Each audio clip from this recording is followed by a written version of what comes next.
Hello दोस्तों, मेरा नाम है सुदेश और स्वागत है एक नए चैप्टर में। हमने बोटानी का एक क्लास ख़त्म कर लिया है, cell cycle and cell division, और आज सेकंड चैप्टर शुरू होने वाला है। उसका फर्स्ट क्लास है cell the unit of life. तो इसमें हम लोग सेल के बारे में जानेंगे कि सेल में क्या चीज़ें होती है। पिछले चैप्टर में हम लोगों ने पढ़ा था सेल कैसे डिवाइड करता है, सेल किस किस फेजेस में जाकर किस तरह से खुद के जो फेजेस है उन्हें रिपीट करता है। इसमें हम लोग जानेंगे कि सेल के अंदर होता क्या है, क्या क्या चीज़ें रहती है, क्या क्या कंपोनेंट होते हैं, कैसे काम करते हैं, कैसे एक दूसरे से इंटरकनेक्टेड होते हैं। ये सारी चीज़ें हम लोग जानेंगे।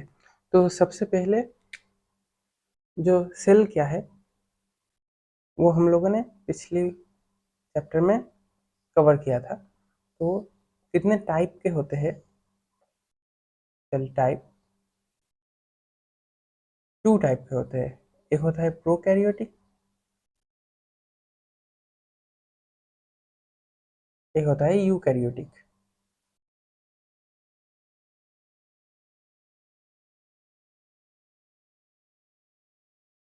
तो प्रो प्रो का मतलब होता है आदिम, यू का मतलब होता है न्यू, इसका मतलब है ओल्ड, इसका मतलब है न्यू।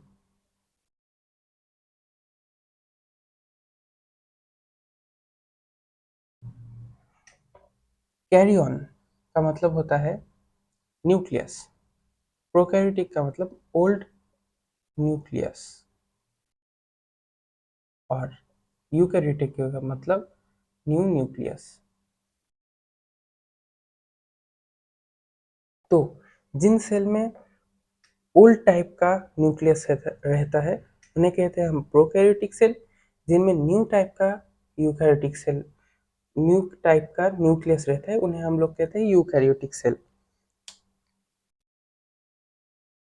अब हम लोग देखेंगे कि किन में प्रोकैरियोटिक और किन में यूकैरियोटिक मिलता है।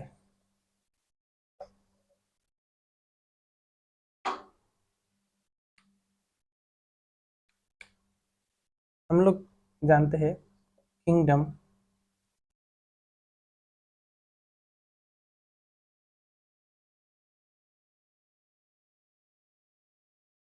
5 किंगडम क्लासिफिकेशन के बारे में हम लोग जानते हैं।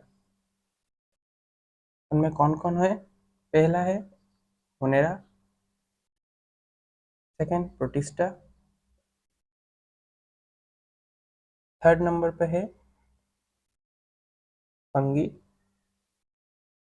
फोर्थ पे है प्लांटी, और लास्ट में है एनिमेलिया।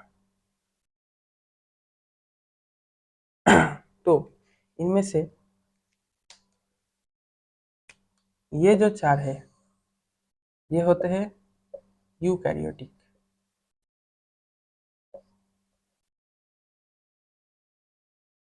और ये अकेला है प्रोकैरियोटिक।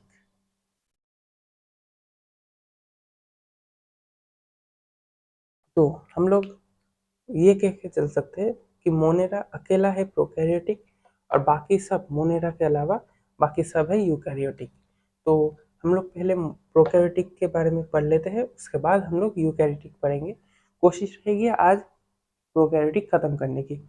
देखते हैं कितना होता है। अगर नहीं भी होता है तो 80% या 90% खत्म कर देंगे।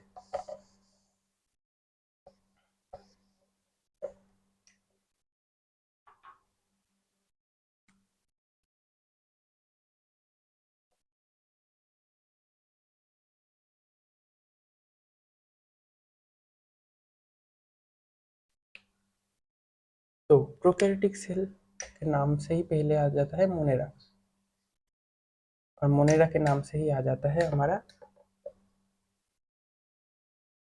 बैक्टीरिया। यहाँ पर एनसीईआरटी में एक लाइन है, bacteria is the sole member of Monera. यानी बैक्टीरिया जो है वो अकेला, और मतलब मोनेरा जो किंगडम है उसे बनाता ही है बैक्टीरिया। बैक्टीरिया के अलावा मोनेरा में कोई और नहीं है। हाँ, बैक्टीरिया के बहुत सारे टाइप्स हैं, लेकिन सिर्फ और सिर्फ बैक्टीरिया से ही मोनेरा किंगडम जो है वो बना है। तो अब एक प्रोकैरियोटिक सेल का पिक्चर ड्रॉ करते हैं, कैसा होता है।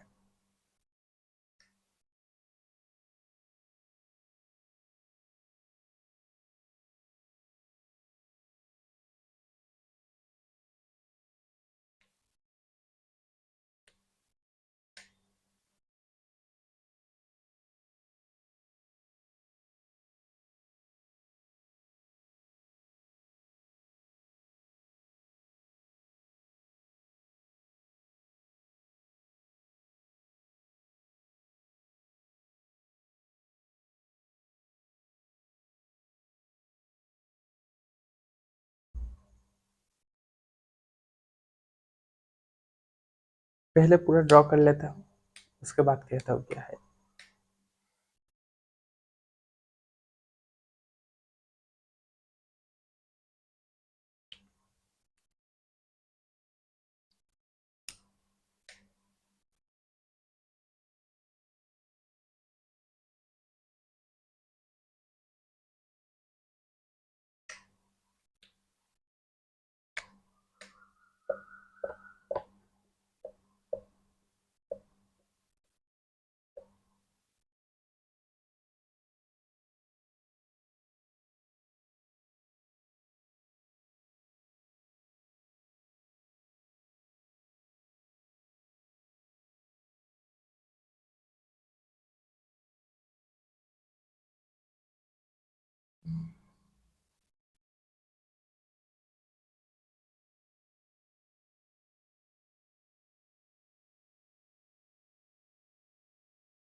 करीब करीब पूरा हो गया है।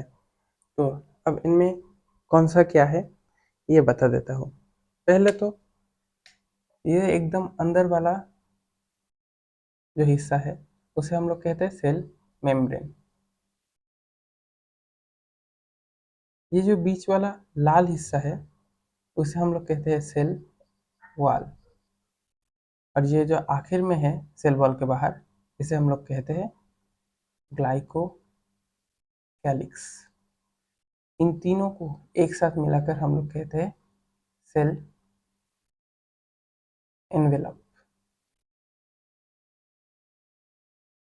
सेल वॉल सबसे अंदर है, बीच में है सेल वॉल, सेल वॉल के बाद ग्लाइकोकैलिक्स।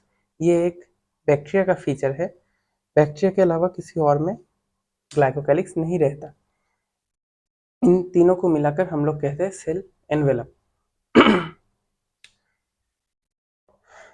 ये जो एक्सटेंशंस है ये सब सेल मेम्ब्रेन से आते हैं। ये जो बहुत सा क्या कहूँ, धागे की तरह है, इन्हें हम लोग कहते हैं फिम्बरी। और ये जो थोड़ा इससे ज़्यादा मोटा है, इस एक्सटेंशन को हम लोग कहते हैं पिलाई।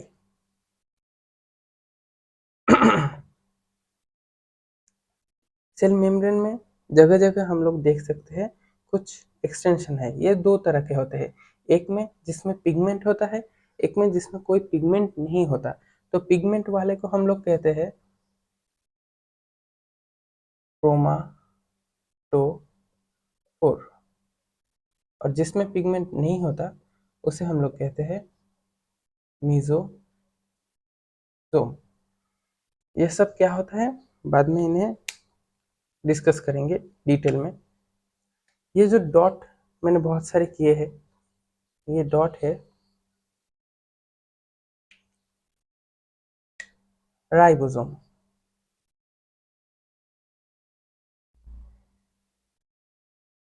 एक प्रोकैरियोटिक सेल में 70s राइबोसोम होता है।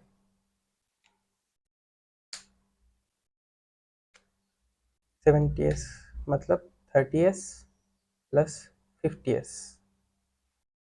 क्या होता है बाद में बताऊंगा। और क्या है, ये जो लाल चीजें है ये वाले है पिगमेंट।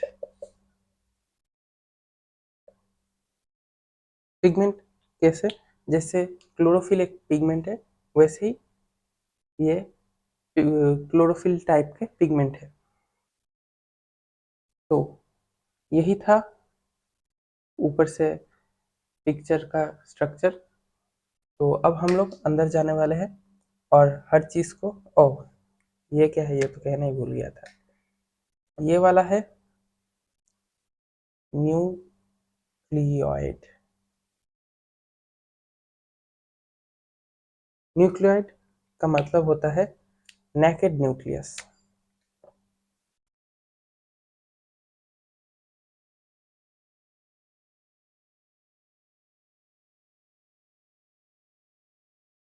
क्योंकि इसमें कोई न्यूक्लियोप्लाज्म नहीं होता, जो क्रोमोसोम है वो साइटोप्लाज्म में रहता है, तो इसीलिए इसे न्यूक्लियोइड कहते हैं। और इसमें एक और चीज होता है,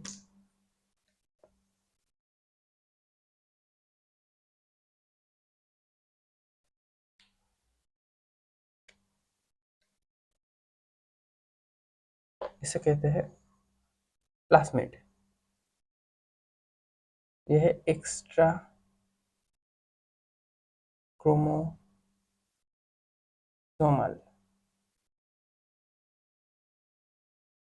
यानी ये जो न्यूक्लियोइड है ये क्रोमोसोमल है, ये एक्स्ट्रा क्रोमोसोमल है, क्योंकि इसके साथ मेन जो बैक्टीरिया की कैरेक्टरिस्टिक्स है उनका कोई लेना देना नहीं होता है। ये कुछ स्पेशल फीचर्स के साथ आते हैं और हर बैक्टीरिया में होते भी नहीं। तो यही था, अब हम लोग डिटेल में जाएंगे कि क्या क्या होता है।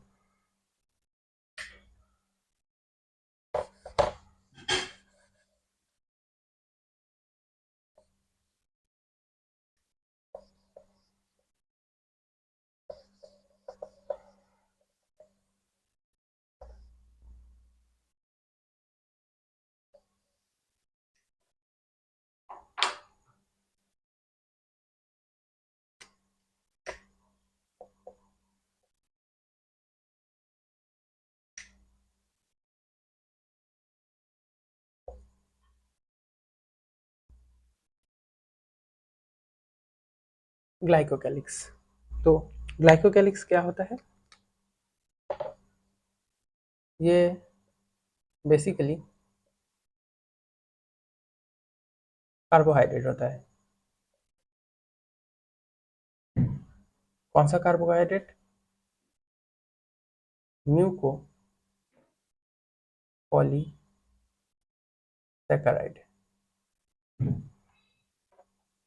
म्यूकोपॉलीसैकेराइड क्या है, तो ये सारी चीज़ें हम लोग बायोमोलिक्यूल्स में जाकर पढ़ेंगे। अभी के लिए इतना ही जान लो, ये कार्बोहाइड्रेट का कंपाउंड होता है। हाँ, अब है ग्लाइकोकैलिक्स। दो तरह के होते हैं। पहला है कैप्सूल, दूसरा है slime layer.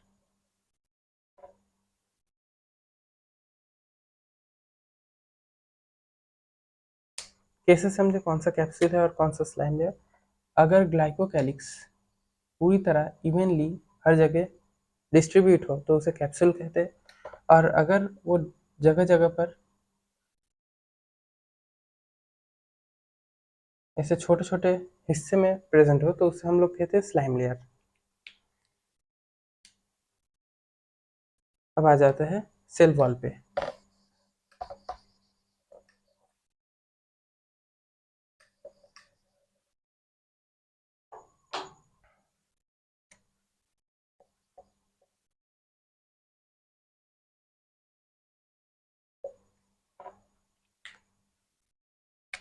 Cell wall bacteria के केस में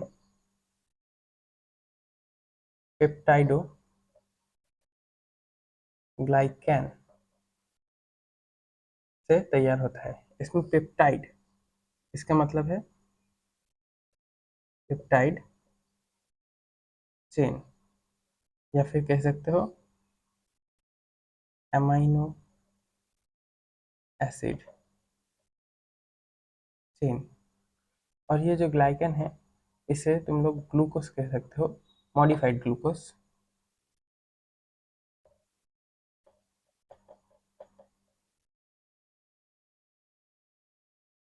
मॉडिफाइड ग्लूकोज का मतलब क्या है?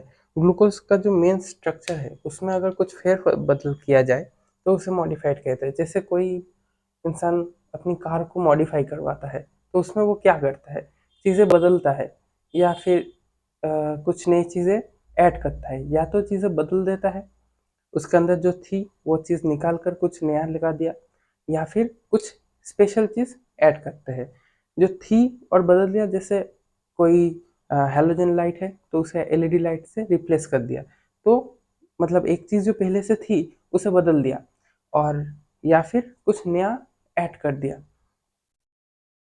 तो मॉडिफाइड ग्लूकोज, कौन कौन से मॉडिफाइड ग्लूकोज मिलते हैं यहाँ पर?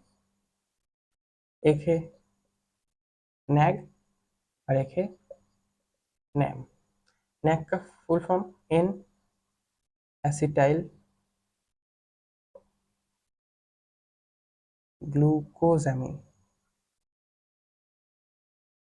और नैम है एन एसिटाइल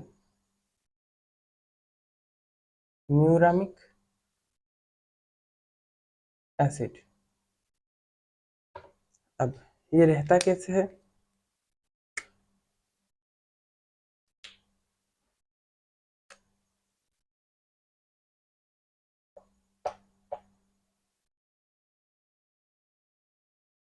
ये है पॉलीपेप्टाइड चेन,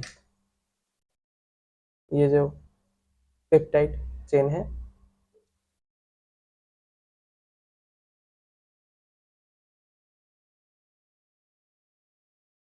और ये है नैग। अब इस नैग को नैम की मदद से इसे क्रॉस लिंकिंग में जोड़ा जाता है। यही है एक बैक्टीरिया का सेल वॉल का स्ट्रक्चर। ये है पॉलीपेप्टाइड चेन, ये है नैग और ये है नैम।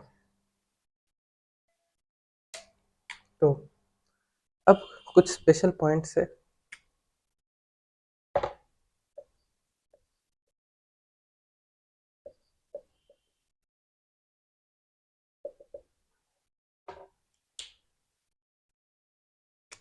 स्पेशल पॉइंट नंबर 1, पहली बात, जो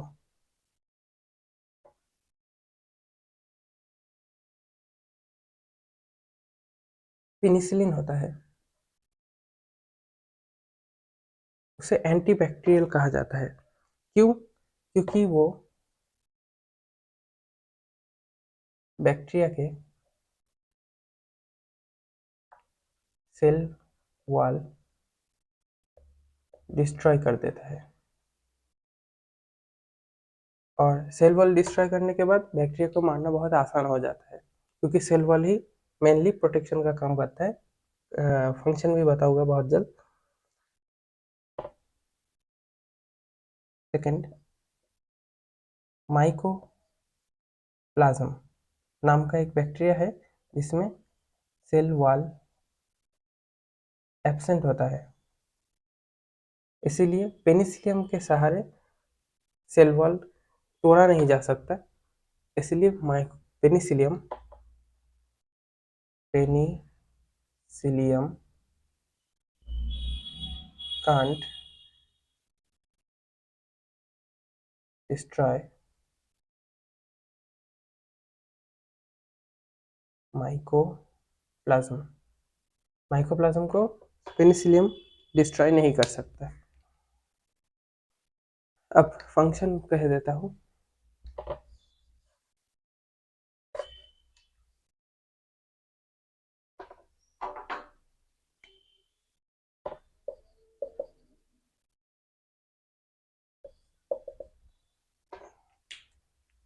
पहला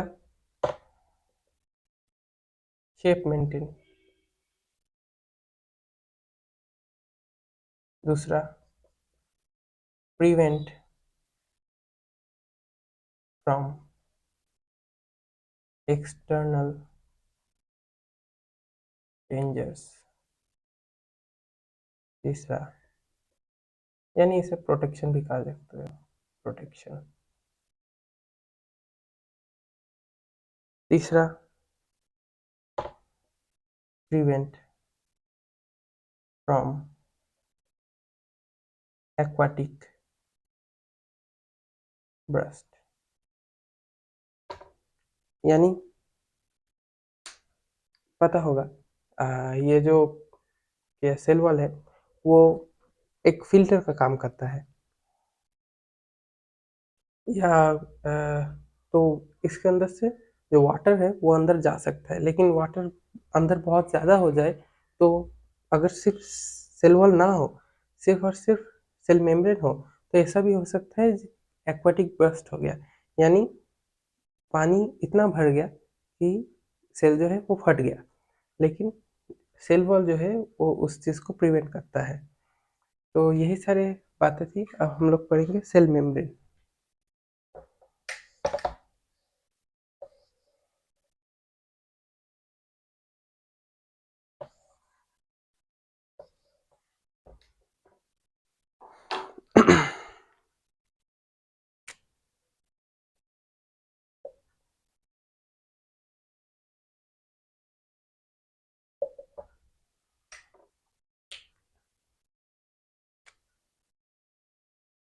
तो सेल मेम्ब्रेन में क्या होता है, पहले सेल मेम्ब्रेन किस चीज़ से बना होता है वो कह देता हूँ, लिपिड बाइलेयर।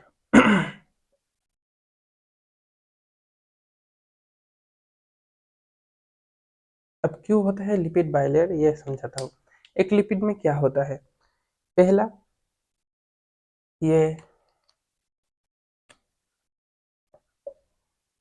हाइड्रोफिलिक हेड और ये हाइड्रोफोबिक टेल। हाइड्रोफिलिक का मतलब होता है जो वाटर को अट्रैक्ट करे, और हाइड्रोफोबिक का मतलब है जो वाटर को रिपेल करे। तो ये वाला जो एंड है वो वाटर में नहीं हो सकता, ये वाटर से दूर रहना चाहेगा, और ये हाइड्रोफिलिक जो है वो वाटर के पास रहना चाहेगा। अब सोच लो, ऐसे में मिसली का एग्जाम्पल आप लोगों को याद है कि नहीं मुझे नहीं पता, तो उस बात को छोड़ दो, मिसली के बाद में नहीं जाते। दो तरीके से इन्हें बचाया जा सकता है। पहला,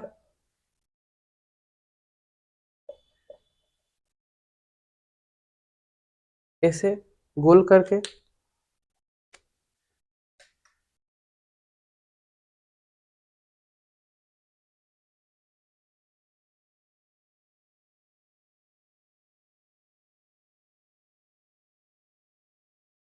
ऐसे टेल को अंदर कैप्चर करके हम लोग इसे बचा सकते हैं वाटर से। लेकिन याद रखने की बात यह है, अंदर है साइटोप्लाज्म, अगर इसे एक सेल समझ ले तो अंदर है साइटोप्लाज्म, और साइटोप्लाज्म में क्या होता है वो भी एक वाटर सब्सटेंस से होता है। तो अंदर में वो वाटर के कांटेक्ट में आ जाएगा, शायद बाहर से वो प्रोटेक्टेड है लेकिन अंदर वाटर है। तो अब क्या होगा, इसके लिए हम लोग कर सकते हैं कुछ ऐसा।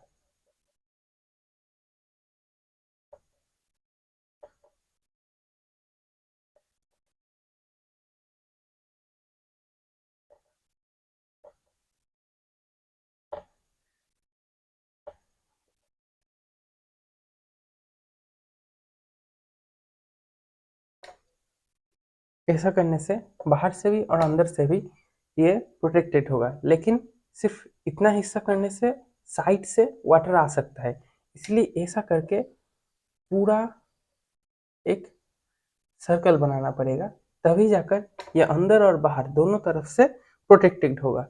तो वाटर से प्रोटेक्ट करने के लिए ये बाइलेयर हुआ है। तो सेल मेम्ब्रेन एक लिपिड बाइलेयर है, इस तरह से सजा हुआ होता है। तो अब तो सेल मेम्ब्रेन, और सेल मेम्ब्रेन अकेला ऐसा कंपाउंड है जो प्रोकैरियोटिक सेल और यूकैरियोटिक सेल में सेम होता है। अब इसका फंक्शन लिख देता है।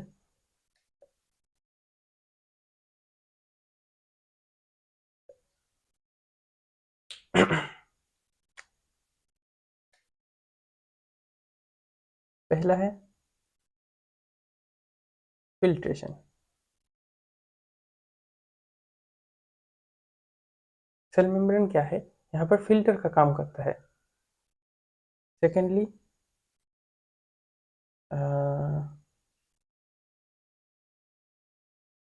Water osmosis. तो यही है सेल मेम्ब्रेन का ऊपर ऊपर से काम। और सेल मेम्ब्रेन के ज़्यादा काम हम लोग प्रो यूकैरियोटिक सेल में जाकर पढ़ेंगे। तो अब देख सकते हैं सेल मेम्ब्रेन हो गया, तो हमारा जो सेल एनवेलप है वो पूरा हो गया। अब एक इम्पॉर्टेंट चीज़ कहकर आज की क्लास ख़त्म कर देता हूँ।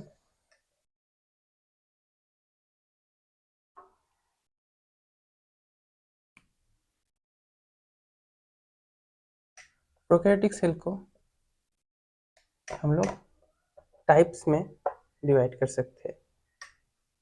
फर्स्ट टाइप है टाइप बेस्ड ऑन शेप, और सेकेंड टाइप है टाइप बेस्ड ऑन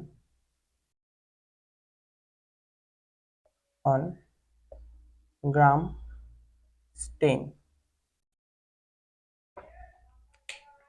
इसके ऊपर बेस करके 4 टाइप के होते हैं।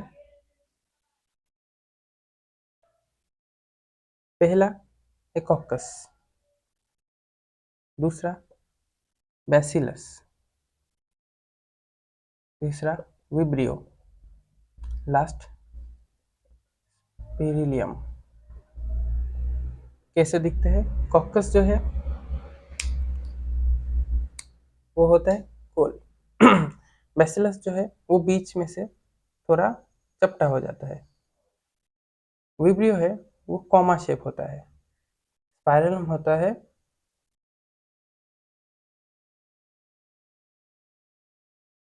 ऐसे स्पाइरल टाइप।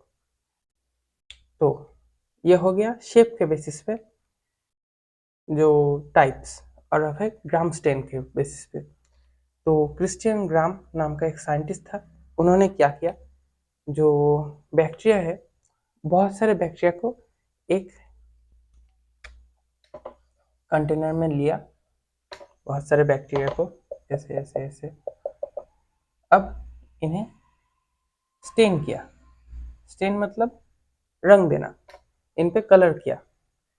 तो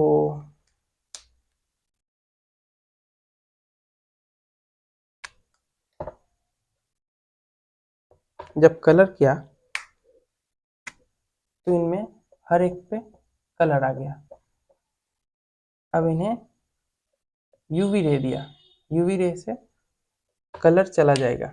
लेकिन एक्सपेरिमेंट में देखा गया कि सभी ने कलर नहीं छोड़ा।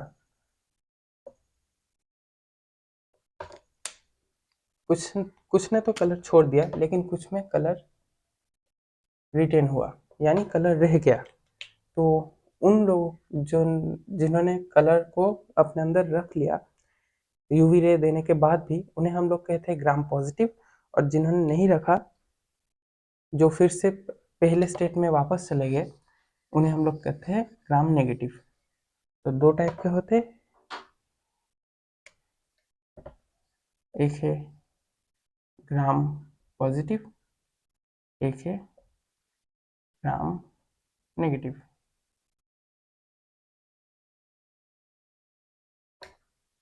तो इनमें क्या क्या डिफरेंसेस है? फर्स्ट फर्स्ट डिफरेंस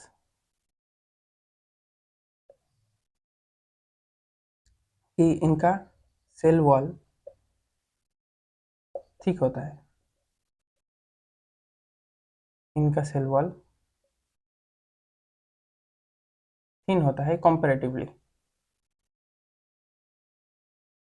सेकंड क्या है, इनमें मीजोजोम क्या चीज़ होता है वो बाद में कहते हैं। मीजोजोम जो है वो वेल डेवलप्ड है। इनमें मीजोजोम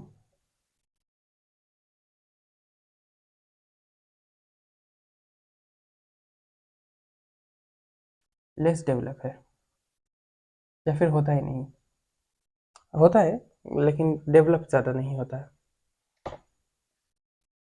थर्ड है पिलाई एब्सेंट होता है, इसमें पिलाई प्रेजेंट होता है। अब एग्जाम्पल्स है, तो एग्जाम्पल्स जो है वो बाद वाले दिन दे दूंगा।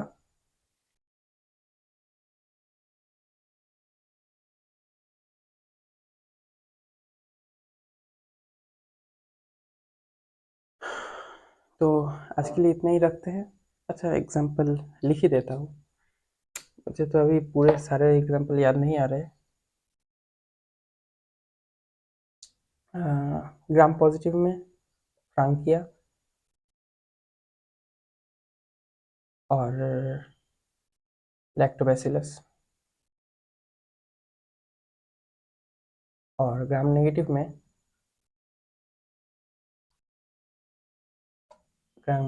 में है इकोलाई, माइको प्लाज्मा एटसेट्रा। तो ग्राम पॉजिटिव ग्राम नेगेटिव हो गया। तो आज हमने सेल एनवेलप खत्म कर लिया। अगले दिन मीजोजोम, क्रोमाटोफोर, वो सारी चीज़ें, बाद की चीज़ें प्रोकैरियोटिक के पढ़ेंगे और प्रोकैरियोटिक सेल खत्म कर देंगे। तो आज के लिए इतना ही, ज़्यादा लंबी क्लास नहीं खींचूंगा। अभी पूरा करवाने जाऊँगा तो 1 घंटे से भी ज़्यादा ऊपर का क्लास हो जाएगा। तो फिर से मिलते हैं अगले क्लास में, क्लास नंबर 2 में प्रोकैरियोटिक खत्म करते हैं और बहुत जल्द इस चैप्टर को भी खत्म कर देंगे जैसे cell cycle and cell division को किया था। तो बाय।